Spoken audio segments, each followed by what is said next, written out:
Selamat datang di Media Kawasan Channel.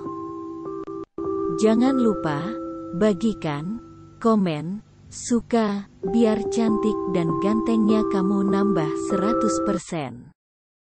Karya ilmiah dapat diartikan sebagai karya tulis yang mencoba membuktikan permasalahan yang terjadi, dengan cara pembuktian ilmiah.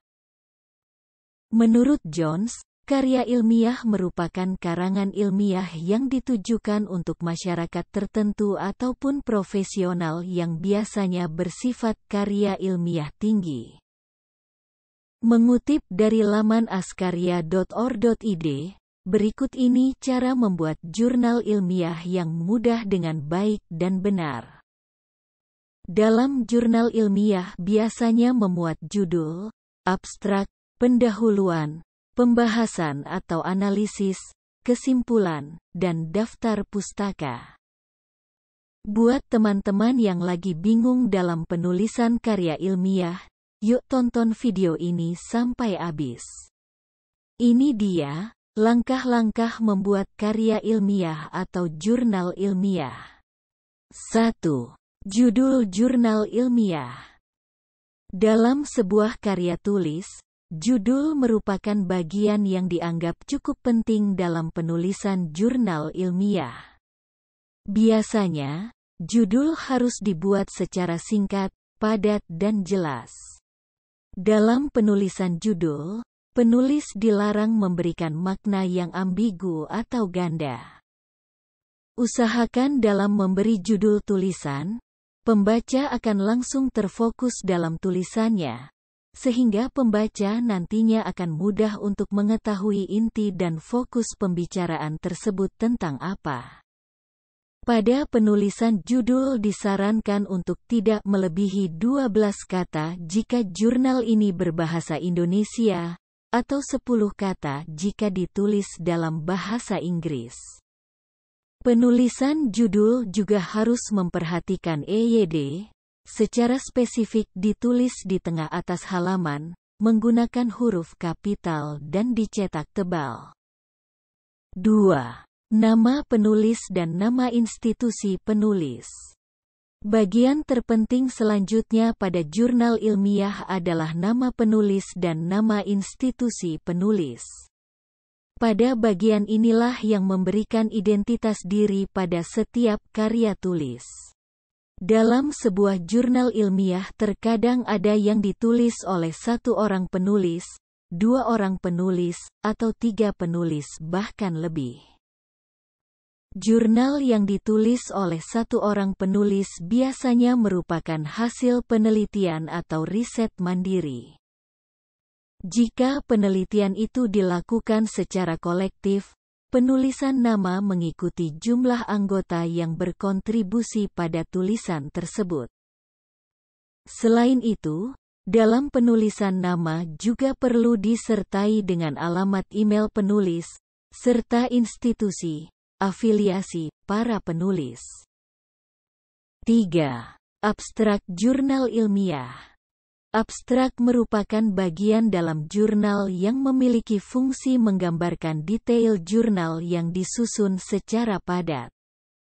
Dalam penulisan abstrak, bahasa yang digunakan tidak dibuat bertele-tele.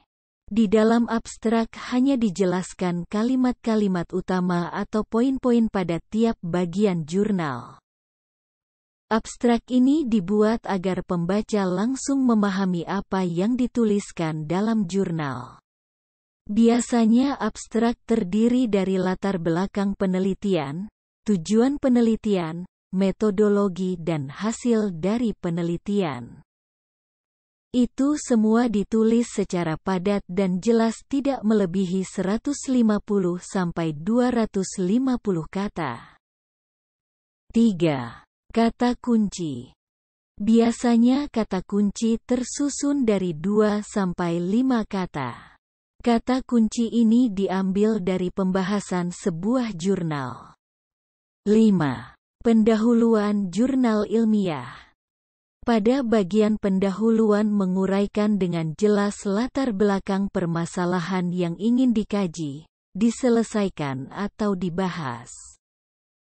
Bagian inilah yang membahas isu-isu fakta-fakta yang diangkat sebagai masalah penelitian. Bagian pendahuluan ini juga mengulas tentang penelitian-penelitian terdahulu yang memiliki kesamaan tema. Dalam pendahuluan ini biasanya berisi fakta-fakta, informasi-informasi, masalah-masalah yang menjadi kegelisahan akademik yang menjadi alasan mengapa hal ini perlu dibahas. Selanjutnya tuliskan juga mengenai teori-teori sebagai argumentasi Anda dalam menyelesaikan masalah tersebut secara singkat. 6. Metodologi. Bagian metodologi berisi tentang cara perolehan data penelitian yang dilakukan oleh peneliti. Selain itu pada bagian ini juga ditulis mengenai metode pengolahan data, analisis data. Bagian metodologi inilah yang juga menjelaskan objek atau subjek kajian, variabel penelitian serta lokasi pengambilan data. 7. Hasil dan pembahasan dalam jurnal ilmiah. Hasil penelitian berisi tentang informasi-informasi hasil pengambilan data. Data disajikan dengan ringkas dalam bentuk teks, tabel ataupun gambar. Dalam penyajian hasil penelitian, penulis perlu menyajikan data tersebut apa adanya, tanpa interpretasi atau pendapat subjektif. 8. Pembahasan. Pada bagian pembahasan menjelaskan tentang rumusan masalah yang hendak diselesaikan. Pada bagian ini, data yang diperoleh melalui pengambilan data kemudian disajikan dengan memberikan interpretasi, analisis kritik, dan sebagainya. Peneliti juga mencari hubungan antara variabel-variabel penelitian, mencoba menyusun pola-pola akibat hubungan-hubungan tersebut. 9. Kesimpulan. Kesimpulan bertujuan untuk menjelaskan hasil yang diperoleh dari pembahasan. Selain itu juga kesimpulan bertujuan untuk menegaskan jawaban atas rumusan masalah atau hipotesis penelitian. Pada bagian ini juga disampaikan kelebihan dan kekurangan dari penelitian tersebut serta kemungkinan pengembangan pada penelitian yang akan datang. Biasanya kesimpulan ini dapat berupa penjabaran narasi atau dengan penomoran atau simbol. 10. Daftar pustaka.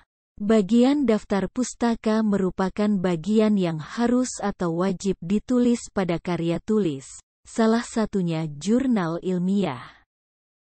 Pada bagian ini perlu ditampilkan daftar buku, jurnal, catatan-catatan, dokumentasi yang dikunjungi sebagai referensi bacaan.